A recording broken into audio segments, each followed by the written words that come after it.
Ayun guys, target unlock. Manila to Pagudpud, almost 600 kilometers. Ayun guys, featuring Throwback Thursday tayo sa mga video natin ngayon.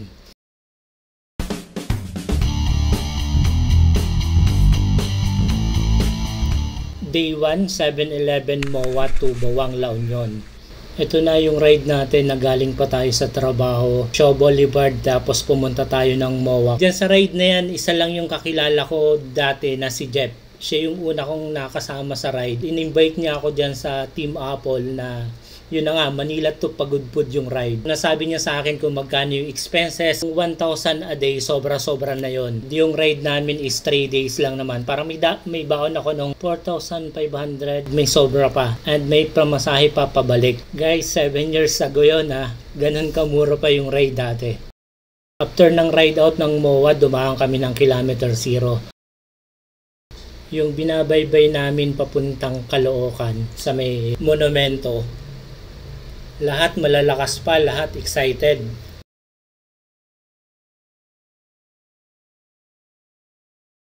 Tumigil kami ng Bulacan para i-meet namin dyan sila Ronnie Dizon, sila Batman. Ang naalala ko dito sa arko ng Bulacan Malolos na to, pag galing ako ng C5, nakaka 50 kilometers na ako nun. Parang simbang din ang galing kami sa MOA. And after nun, Kahatawan, bumilis papuntang San Fernando. Doon na lang kami naghintayan sa may after nung flyover ng San Fernando. And pag nakapagpahinga na uli ang lahat and kumpleto na, ayun, alis na naman tayo. And second stop na namin yan sa may Angeles. Doon na kami inabot ng maga.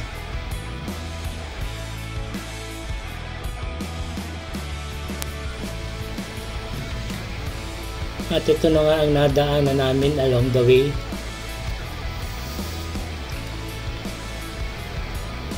All week nung time na yon, andyan prosesyon. Ang daming namamanata.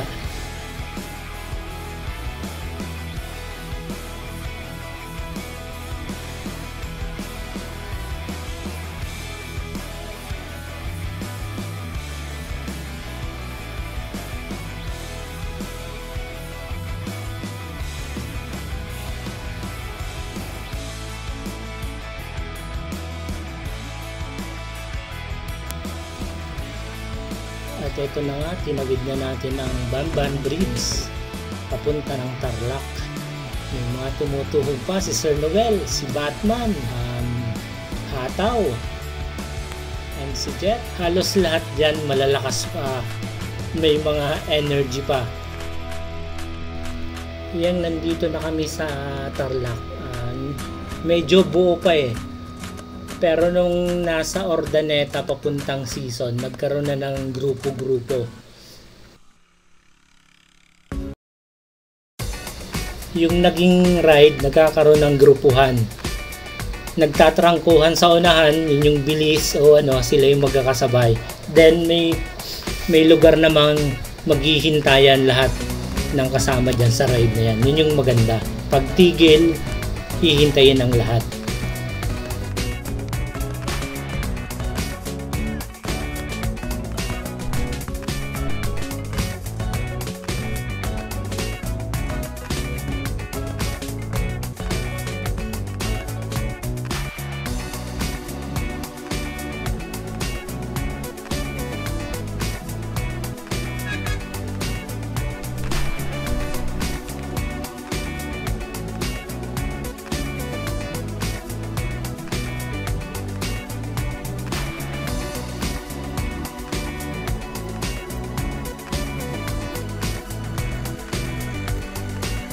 And yun, shout out kay Manong na aliw na aliw along the way.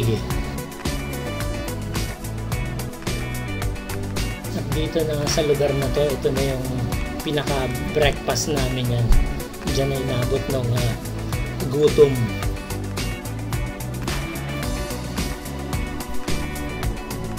At yun na nga nung hindi pa kami nakakalayo after ng breakfast, nagkaroon ng minor na aksidente na tumama yung gulong ni Chris na sa gulong ni Doc, kaya nagkaroon sila ng minor na mga galos.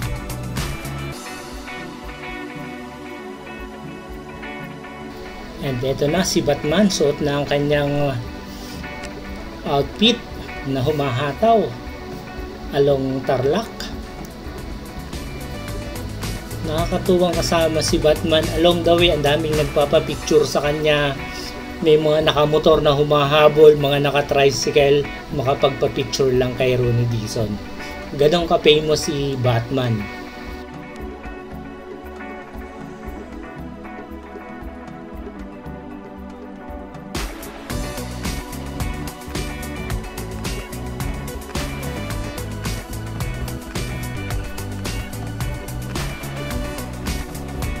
At ito na nga, habang papalapit kami sa baluarte ni Batman, ayun, along the way, nagkakatuhugan pa, may mga lakas pa.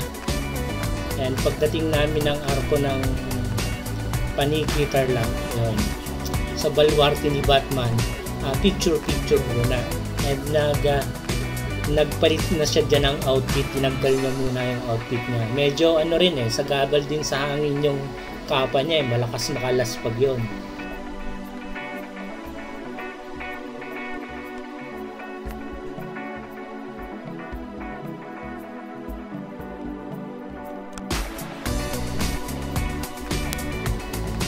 At ito na nga, tumindi yung init, and along the way nakita natin na yung isang kasamahan natin na Vlad.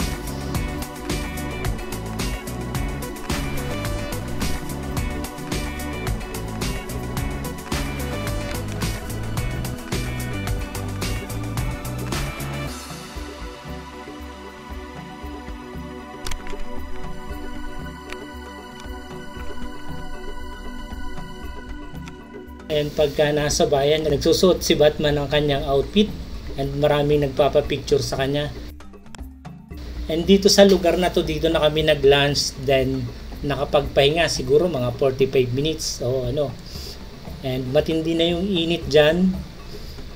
Yun, dito nag-utay-utay ng nagkakalasa, nagkakahiwa-hiwalay na sa sobrang init.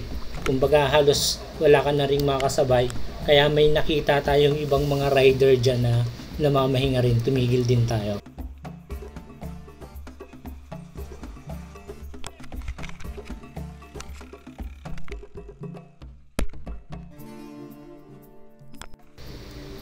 At nung nakita natin yung unahan, yan na, umuulan, umaambon, yung hindi na kaya, sumilong na tayo. Papunta rin siyang Pagudpod, Cupcake Bikers, yan.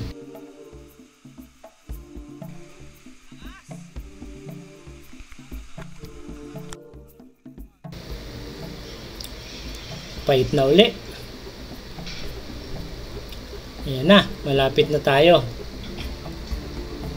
sa Rosario, La Union.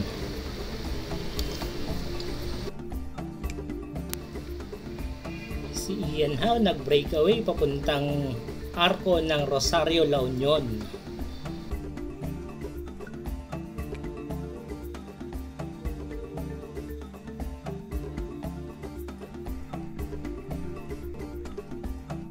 Ayan, palamig muna sa 7-Eleven. Yan si Sir Rads.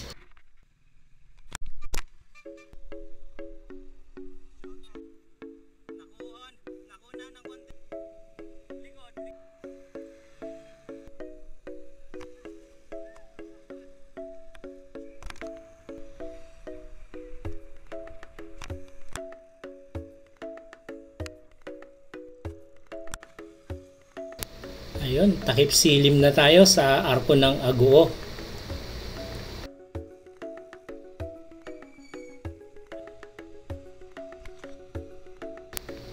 Ito yung lugar na may mga kasama na kaming natulog, nagpahinga, hintayan ng grupo. Nung kumpleto na ang grupo, umalis na kami para maghanap ng makakainan. And after nung makakain kami, ang hinanap namin matutulugan. Yun na, dito na sa Bawang La Union.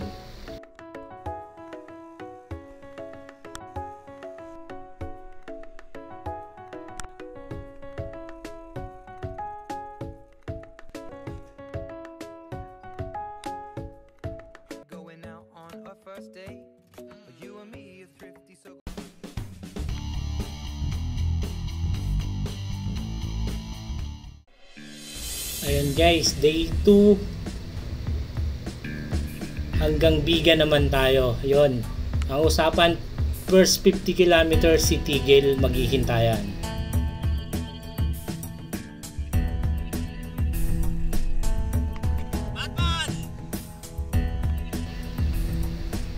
Medyo makulimlim yung ride out namin.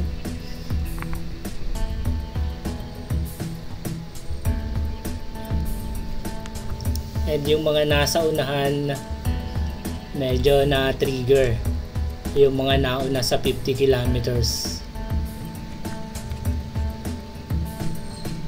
Diyan ko na experience yung after 50 kilometers. Doon ko nararamdaman yung laspag.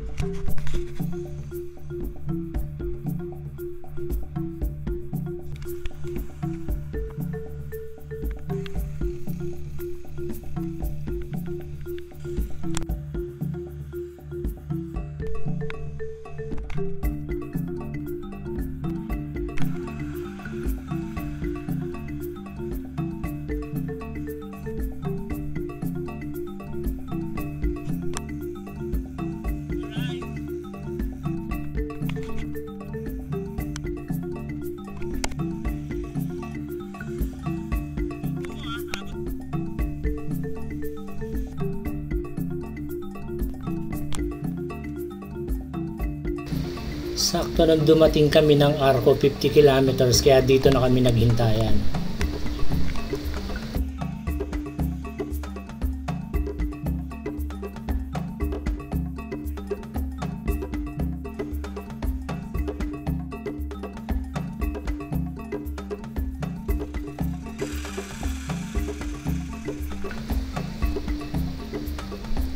Yung ride namin sa Pagudpud, ang magaling na mamimitik nun si Doc. Siya yung may dalang DSLR. Yan, mga kuha niya yan.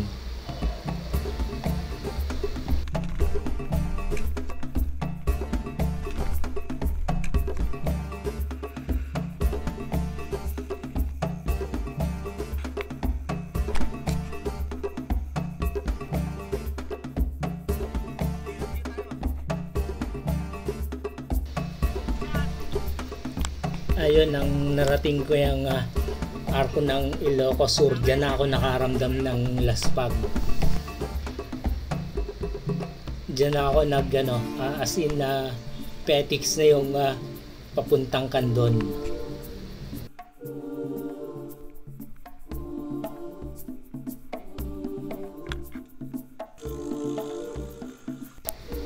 Ramdam na yung init, kaya along the way na may nakikita tayong nagtitinda, tinitigilan na natin kung ano yung makakain natin o may inom, yun na lang bibili natin.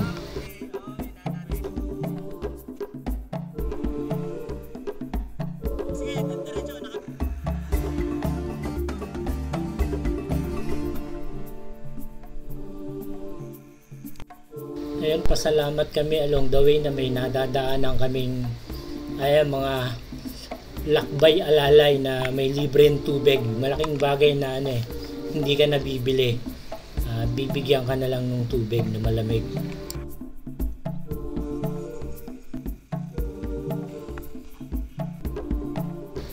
Nang pumasok kami sa bayan ng Candon, naghahanap na kami dyan ng makakainan.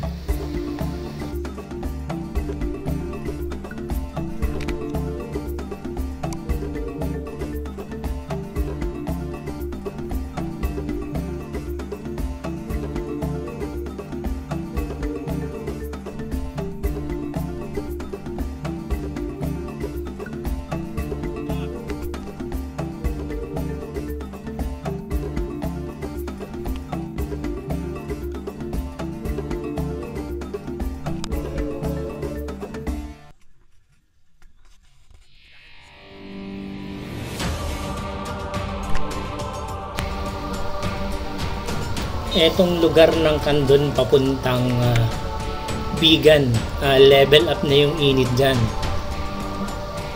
Talagang ramdam.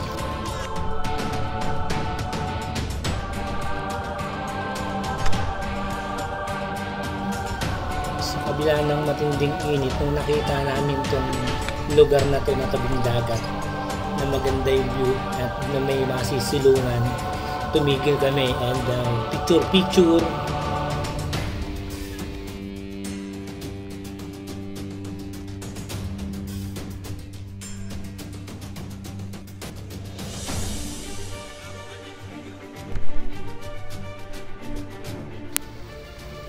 Ito yung madalas na yung pahinga namin dyan kasi sobrang init.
Yan ang mandatory pose ni Sir Noel.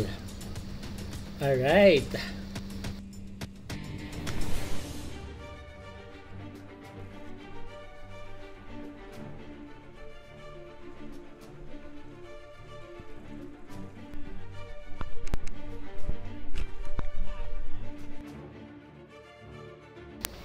Ayun, shoutout kay ate na in-entertain kami pagdating ng Bigan.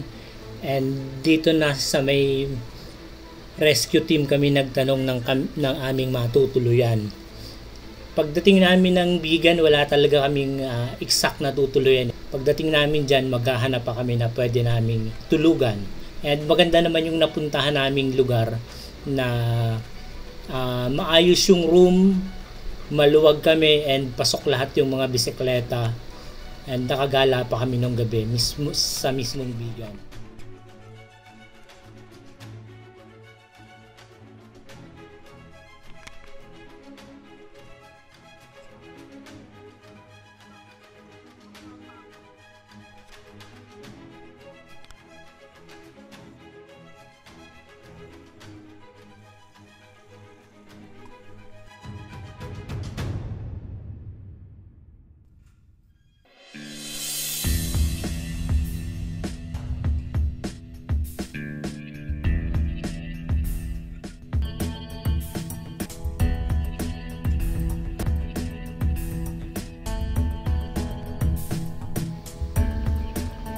Ito na yung day 3 from Bigan to Pagudpod.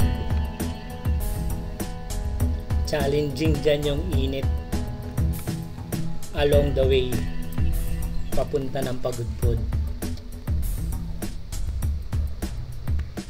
And dyan umaga kami umalis ng Bigan mismo.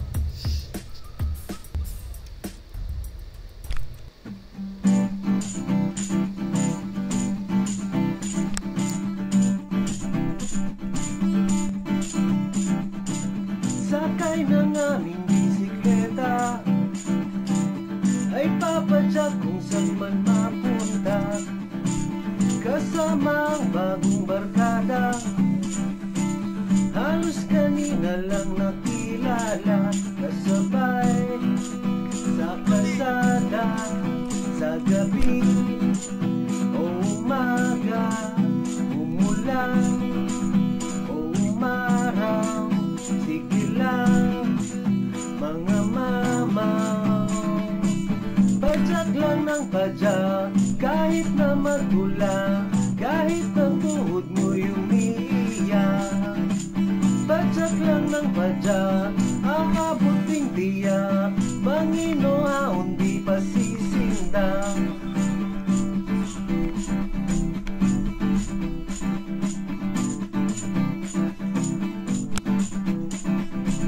Maghihintayan sa katinan. Ayan na nga, yun yung hindi natin inaasahang pagkakataon. Pag alis ko ng Bigan, wala akong tubig sa tubigan ko. Ang ginawa ko, tumigil ako kasi pumunta ako ng tindahan para bumili ng tubig. Then nung paglingon ko, wala na sila Jeff. Ang akala ko ron sa daan is diretso lang. Yung pala yung diretso ko is papuntang tabing dagat. Naligaw ako. Kumbaga wala akong idea sa daan na basta sabi ni Jeff, diretso lang yan. Iba yung nadaanan ko kaya naligaw ako. Hindi ko rin namalayan naligaw na ako noong time na yun. Kaya parang 10 kilometers yung napunta ko. Yan, kumuha ako ng tubig dun And yung malilim naman sa taas, yung mga bikers na na-meet ko dyan sa Ilocosur. Yan, babait nila. And yung kailangan kong maghabol pabalik. Tanggal lahat sakit ng katawan dahil sa kagandahan. May nasingit pa pala ako yung ride sa Strava. Yun, lapit ko na sa tabing dagat. And inabot ko sila noon, inabot ko sila sa arko na ng Ilocos Norte. Padyak lang ng padyak, kahit na magtulak, kahit ang tuhod mo'y umiiyak. Padyak lang ng padyak, abuting tiyak, Panginoon di pa sisindak. Padyak lang ng padyak, kahit na magtulak, kahit ang tuhod mo'y umiiyak.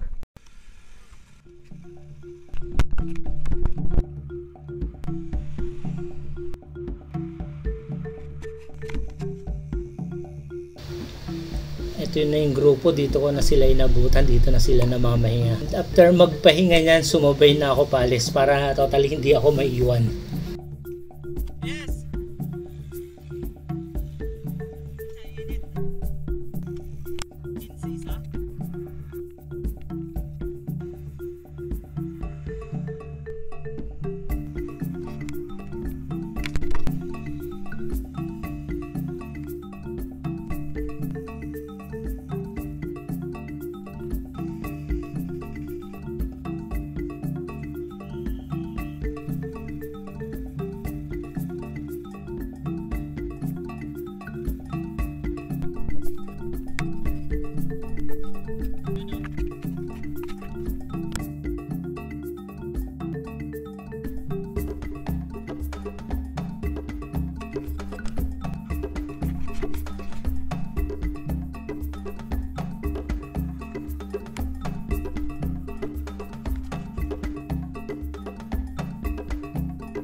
Ito na yung meet and greet ng Lawag.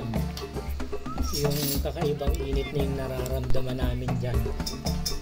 Kung sa Bigan nag-level up, mas nag-level up dyan. Pero ang babait ng mga nasa Lakbay Alalay, nagbibigay sila ng mga tubig sa amin. Yun, maraming salamat po sa inyo.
Dito na kami sinalubong ng malakas na hangin at init, kaya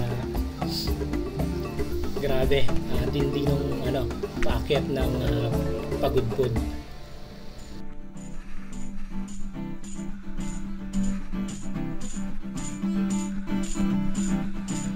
Sakay ng aming bisikleta, ay papadyak kung saan man mapunta. Nung dito sa lugar na to, kumbaga talagang kanya-kanya na kami rito kumbaga makaakyat and makapunta ron sa windmill. Sa kalsada, sa gabi, o umaga, umulan, o umaraw, sige lang, mga mamaw. Padyak lang ng padyak, kahit na magula, kahit ang tuhod mo'y umiiyak.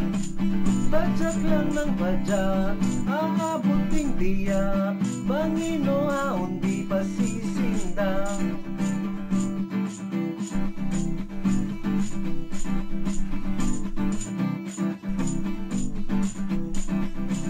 Maghihintayan sa kainan, merienda man o tanghalipunan. Tuloy-tuloy lang ang padyakan, hanggang mapagod ang abutin na ng gabi. Sa kalsada, hahanap, saan may kama, pahinga, tulog muna. Dumating ako sa lugar na yan na solo, tapos after ng picture along the way sa unahan, doon na uli kami nagkita-kita and sabay-sabay na kami pumunta ng Arko ng Pagudpud. Padyak lang ng padyak, aabuting tiyak, Panginoon di pa sisindang. At yan, gabi na kami nang dumating ng Arko ng Pagudpud. Sa sobrang saya ng lahat, nagsisigawan nang makita yung Arko. Sa paruroonan, buhat ng bagang po sa picturan, todo ngiti sa kasiyahan, tanggal lahat sakit ng katawan, dahil sa kagandahan, ilang kalikasan at may At yun, pagkatapos ng picture sa Arko ng Pagudpud, yun, pumunta na kami ron sa resort. Buti na lang pinatulog kami ron sa kahit sa sala na lang ng resort na sobrang punuan sa Pagudpud nung time na yun.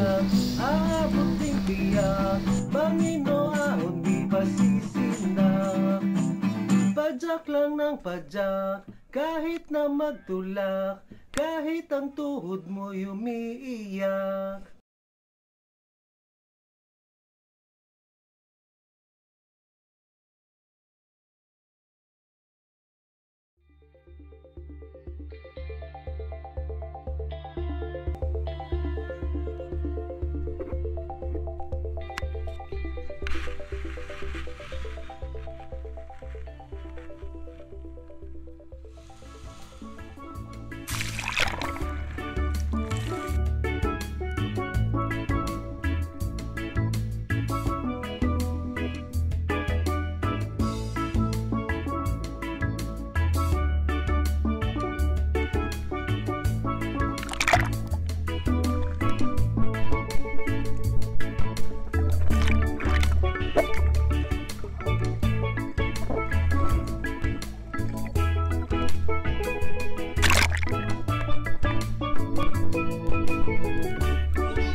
Itong day tour namin from Pagudpud to Patapat, and naligaw na naman kami, kasama ko si Sir Rad saka si Jeff, na papunta kami ron sa Hana Beach, and saka kami dumiretso ng Patapat.